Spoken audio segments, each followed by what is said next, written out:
اگر کسی شخص کو فضول خرچی کی عادت ہو، وہ بے مقصد کاموں میں فضول جگہوں پر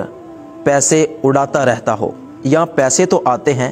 لیکن پتہ ہی نہیں چلتا، منٹوں میں اڑ جاتے ہیں، جیب خالی ہو جاتی ہے، پیسوں میں برکت نہیں ہے، تو اس کے لیے بہت ہی پیارا وظیفہ ہے۔ آپ نے کرنا یہ ہے کہ ایک سادہ سفید کاغذ لینا ہے، اس پر اللہ پاک کے یہ 4 بابرکت نام، یا اللہ، یا رزاق، یا مالک الملک 25 مرتبہ لکھ کر اس کاغذ کا تعویذ بنا کر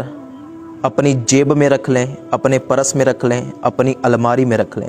تو انشاءاللہ عز و جل اس کا فائدہ یہ ہوگا کہ آپ فضول خرچی سے پرہیز کریں گے، آپ کی جیب میں برکت ہوگی، آپ کے پیسوں میں برکت ہوگی، اور انشاءاللہ عز و جل ہر وقت آپ کی الماری، آپ کی جیب پیسوں سے بری رہے گی۔